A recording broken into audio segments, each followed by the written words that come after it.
श्री राधा कृष्णाभ्याम नमः। श्री राधा माधव चिंतन। ग्रंथकार हैं श्री हनुमान प्रसाद पोद्दार जी। श्री भगवान कहते हैं, यथा त्वं च तथा हम च भेदो हि नावयोर ध्रुवम्। यथा क्षीरे च धावल्यं यथाग्नौ दाहिका सति। यथा पृथिव्यां गंधश्च तथा हम त्वयि संततम। जो तुम हो वही मैं हूँ, हम दोनों में किंचित भी भेद नहीं है। जैसे दूध में सफेदी, अग्नि में दाही का शक्ति और पृथ्वी में गंध रहती है, उसी प्रकार मैं सदा तुम में रहता हूँ।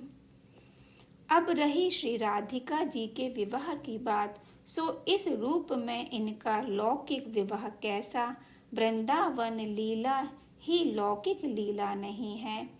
लौकिक लीला की दृष्टि से तो 11 वर्ष की ही अवस्था में श्री कृष्ण ब्रज का परित्याग करके मथुरा पधार गए थे।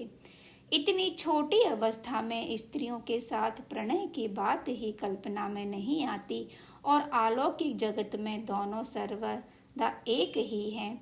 फिर भी भगवान ब्रह्मा जी को श्री राधा के दिव्य चिन्मय प्रेम रस सार विग्रह का दर्शन कराने का वरदान दिया था।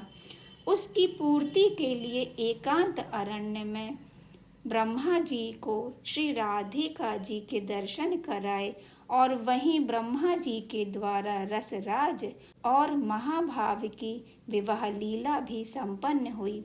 ये विवाहिता श्री राधा जी नित्य ही भगवान श्री कृष्ण के संग रहती हैं, अवश्य ही छिपी रहती हैं। श्री कृष्ण कृपा होने पर ही उन्हीं प्रेमी महानुभाव को इस युगल जोड़ी के दुर्लभ दर्शन होते हैं।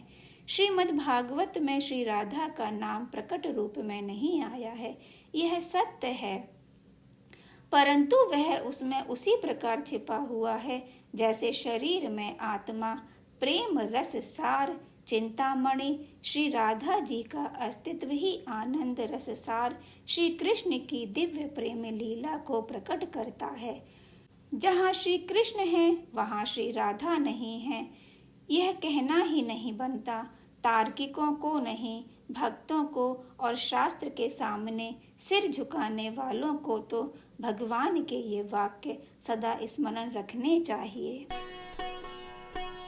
भगवान के कौन से वाक्य सदा स्मरण रखने चाहिए, हम कल देखेंगे। श्री राधे राधे।